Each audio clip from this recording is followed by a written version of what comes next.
Shalom, shalom. Hope everybody's having a good Shabbat. Kind of cloudy here in the Carolinas, but man, it's a peaceful day.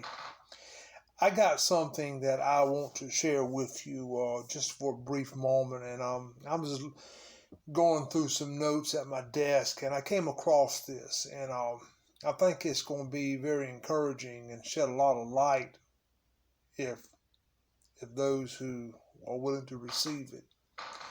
You know, as most Christians, they can quote that verse of scripture saying that we're not under the law, but under grace.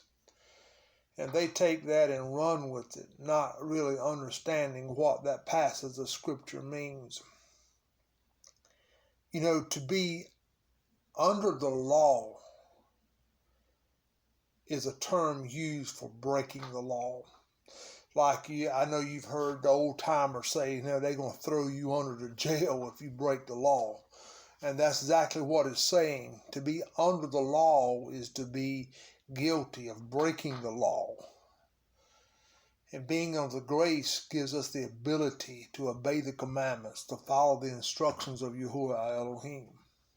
So when people say, you know, well, we're not under the law, well, if you don't follow Torah, if you don't purpose in your heart to follow his instructions of how he wants you to live, then you're in a state of rebellion and you are under the law, the judgment of the law.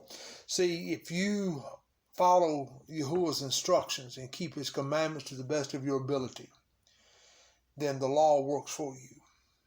But if you disobey his commandments purposely and do not attempt to abide by his instructions, then the law becomes a curse for you.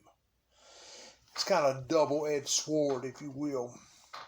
But in Matthew chapter 5, verse 16, Yeshua said, "Let your light so shine before men that they may see your good works and glorify your Father, which is in heaven." Now, the question is, what is the definition of light? Is Torah, is keeping the commandments equal to light? In Proverbs chapter 6, verse 22, listen to this. Proverbs chapter 6, verse 23. For the commandments is a lamp, and the Torah is a light, and reproof of instructions are the way of life.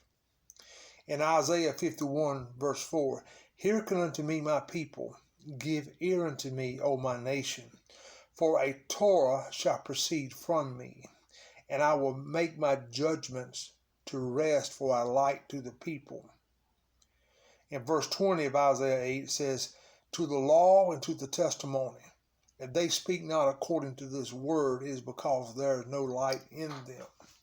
So the Torah, the commandments, aka the instructions that the Father wants us to live by, is to light our path. It is to show us the way. It shows us how to be in a right standing with the Father. Because I'm just going to give it to you bluntly. There is no relationship with the Father without following his instructions of how he wants you to live. I mean, no excuse for being ignorant. No excuse for being ignorant. It says, therefore, when the Messiah was saying, you are the light of the world, let them see your good works. What he was telling was, let those who are watching us outside of the covenant, let them see us setting an example for them to follow, that we walk in love, which is first and foremost. That walking in love, we show our love for the Father through obedience, following his instructions to the best of our ability. Not saying that no one keeps it perfect, but we are to strive for perfection to the best of our ability.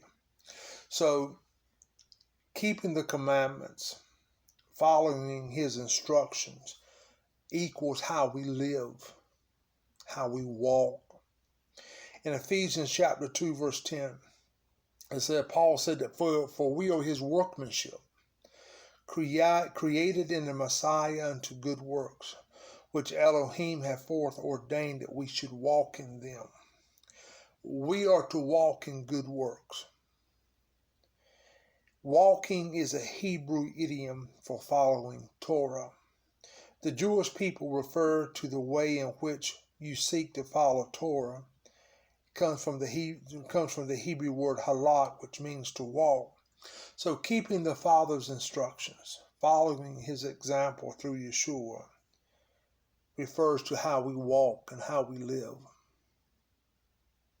Something to meditate upon. Be blessed and shalom.